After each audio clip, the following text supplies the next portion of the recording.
पवित्रता पूर्वक गृहस्थ धर्म निर्वाह करने की जो पद्धति है उससे बिल्कुल खिलाफ पद्धति चल रही है। खुशी लड्डा जी भीलवाड़ा से। राधे राधे महाराज जी। महाराज जी, जब मन में संदेह या विश्वास की कमी हो तो क्या करना चाहिए? नाम जप।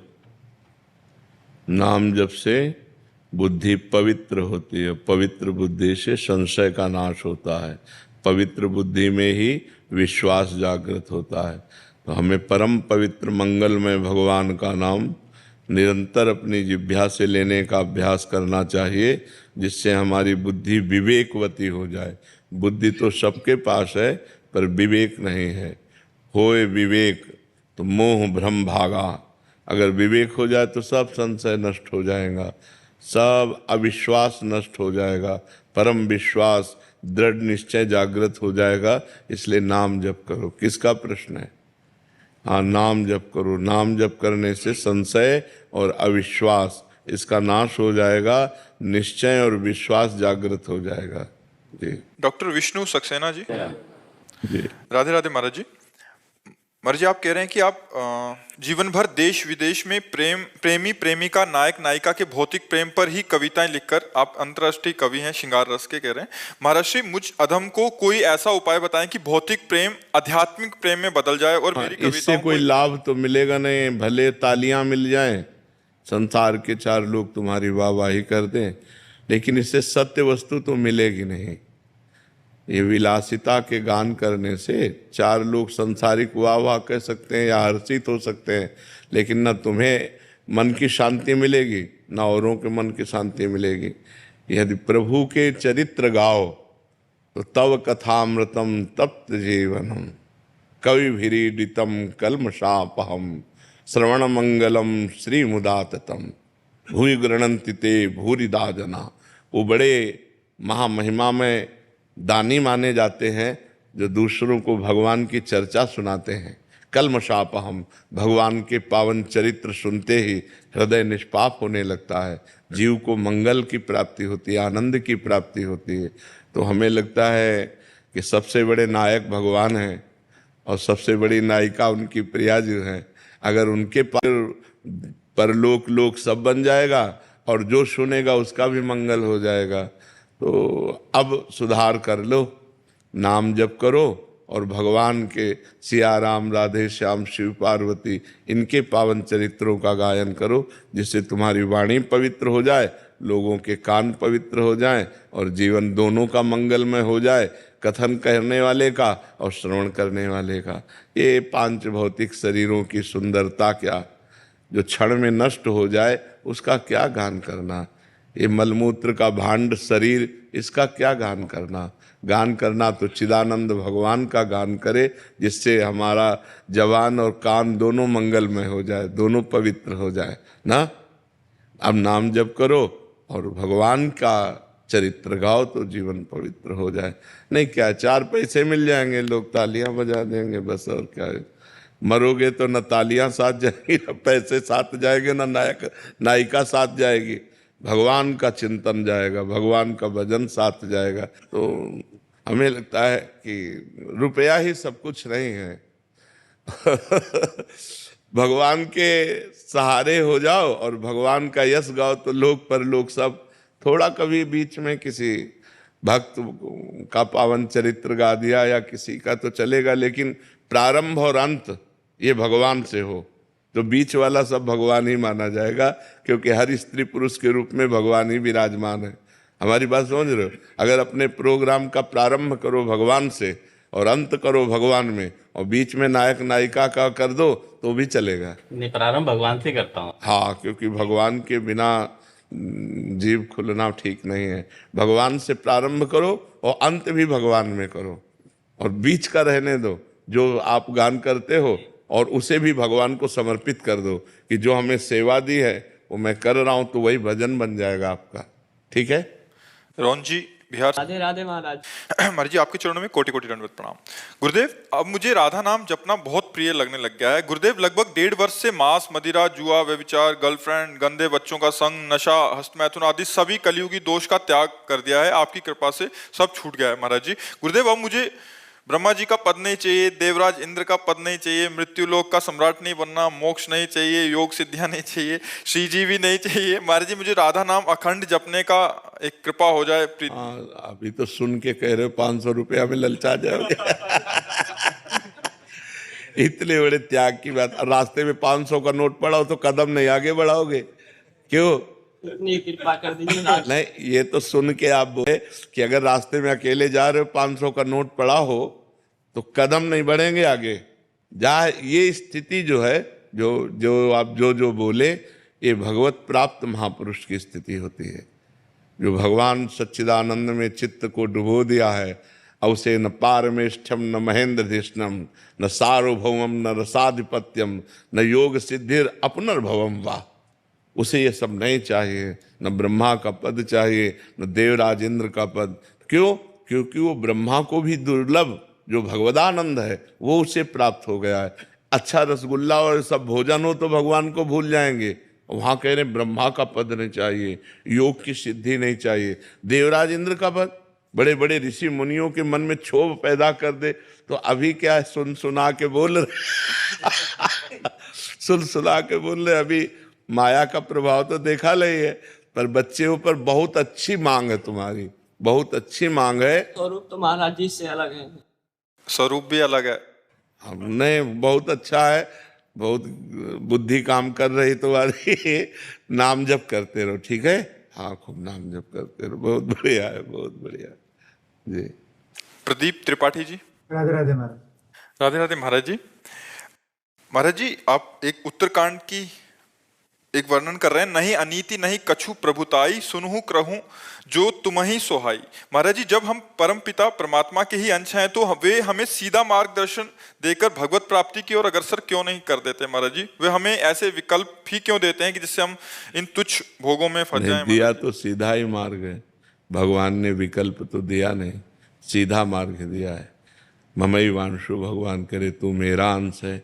और गीता जी में स्वयं प्रकट होकर बोल रहे नहीं, वो भ्रम में तो नहीं डाल रहे ना। वो कह रहे अनन्यस चिंतयन्तो माम, मेरा अनन्य चिंतन करो। ये जना पर्युपासते, जो मेरी उपासना, शाम नित्याभियुक्ता नाम योगक्षेमम भाम्यम। ठेका मैं लेता हूँ, अनंत ब्रह्मांडों के स्वामी कह रहे। आपका प्रश्न है तो भगवान कह रहे ठेका तो मैं लेता हूँ तुम्हारे योग और क्षेम का, तुम केवल मेरा अनन्य चिंतन करो। भगवान और किसी के कार्य के लिए नहीं आदेश कर रहे हैं। मन मना भव मद भक्तो माद्याजी माम नमस्कुरु।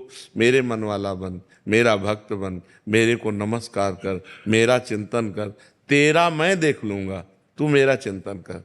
तो सीधा रास्ता नहीं दे रहे भगवान, लेकिन हम भगवान का चिंतन न करके भोगों का चिंतन करते हैं। भगवान को अपना न मान कर शरीर और शरीर संबंधियों को अपना मानते हैं। भगवान में सुख न मान करके संसार की वस्तु, व्यक्ति, स्थान, इनमें सुख मानते हैं। तो कहीं ना कहीं गलती हमारी हो रही है। जैसे गुरु रूप में भगवान आके कह रहे हैं इधर चलो, अब हम इधर चल रहे हैं, तो अब फिर ये कह दे कि भगवान ने इधर का रास्ता ही क्यों बनाया? ऐसा नहीं है। अगर भोजन जरूरी है तो शौचालय भी जरूरी है। यद्यपि निंदनीय स्थान है, अपवित्र स्थान है, लेकिन अगर भोजन खाएंगे तो शौचालय की जरूरत पड़ेगी। दिन है, अगर रात ना हो तो सिस्टम बिगड़ जाए पूरी सृष्टि का। ऐसे ही देवता हैं, असुर ना हो तो सिस्टम बिगड़ जाए। अच्छे हैं, बुरे ना हो तो अच्छे की अच्छाई का मतलब ही ना रह जाए। तो भगवान ने पूरा बगीचा अपनी सृष्टि बनाई है, जो चाहिए वो ले लो। और स्वयं उपदेश करते हैं कि तुम्हारा मंगल किस में होगा, तुम्हें किस मार्ग में चलना चाहिए। ये मार्ग तुम्हें नरक ले जाएगा, ये मार्ग स्वर्ग ले जाए। ये कि आपने बना दिया और बताया नहीं, तो स्वयं अवतार लेकर जगत गुरु भगवान श्री कृष्ण ने और ब्रह्म ऋषियों के रूप में स्वयं भगवान ने वर्णन किया है। अब इसमें हमारी कमी है कि हमें बीज दे दिए 100 बीज दे दिए, बम्बुल का, दाख का, गन्ने का, ये अब हम पसंद करके क्या बोए, ये हमारी पसंद है, ये भगवान छोड़ दिए।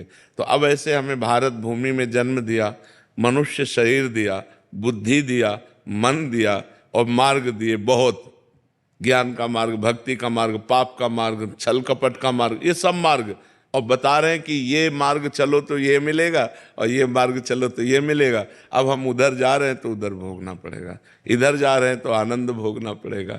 तो इसमें भगवान का दोष क्या है, आप हमें बताओ, है नहीं? हाँ, भगवान पूर्ण है तो उनकी सृष्टि भी पूर्ण है। आप ये नहीं कह सकते कि ये नहीं है, सब कुछ है। बुरा से बुरा भी है और भला से भला भी है, छोटा से छोटा भी है, महान से महान भी है। ये उसकी सृष्टि है, ये उसकी बाजार है। अब आप खरीदना क्या चाहते हैं? पैसा आपके पास है, खरीद लीजिए।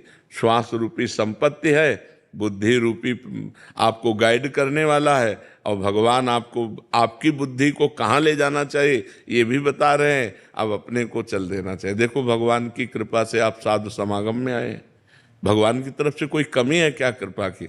अब आप अगर साधु समागम करके भी असत मार्ग में चलें और कह दें कि भगवान को दोष दें, तो हमें लगता है उनकी कृपा ही कृपा हमारे ऊपर है, उनकी वास्तविक कृपा हमारे ऊपर है। हम समझ नहीं पा रहे, अगर हम समझ जाएं तो हम गलत मार्ग में चलेंगे नहीं, सही मार्ग। अब उन्होंने गलत मार्ग क्यों बनाया? तो वो पूर्ण है।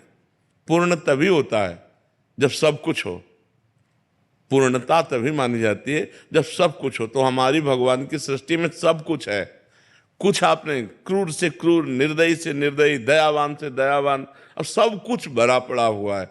अच्छा, वो बने हैं, उन्होंने बनाया केवल नहीं, वो स्वयं बने हैं। जब भगवान के सिवा कोई है ही नहीं, था नहीं, रहेगा नहीं, तो फिर ये सब है क्या?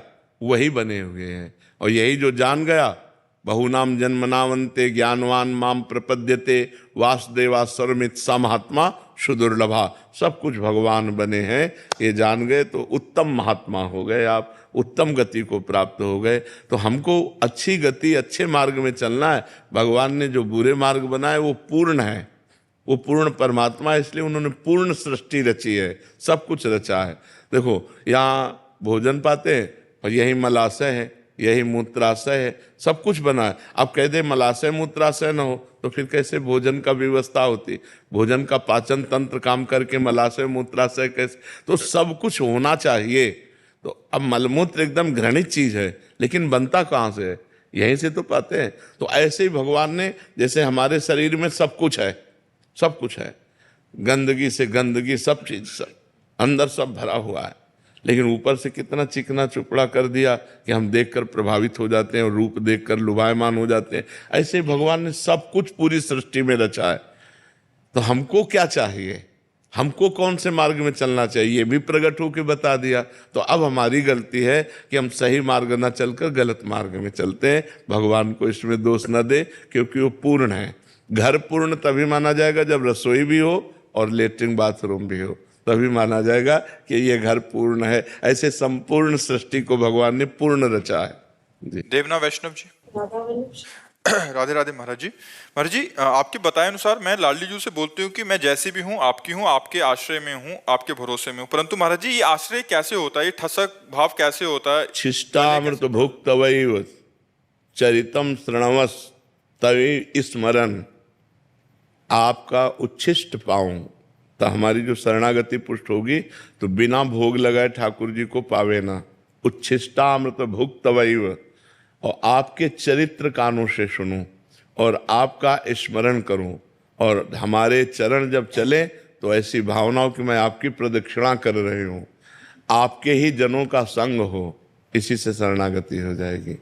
आपके चरणों का ध्यान, आपका उच्छिष्ट, आपकी लीला चरित्रों का श्रवण, आपके धामों की यात्रा, आपके भक्तों का संग, इसी से हमारा हृदय शरणागति के योग्य हो जाएगा। और जहाँ प्रभु की शरणागति हुई तो उठते बैठते चलते फिरते खाते पीते हर समय भगवान की याद बनी रहेगी।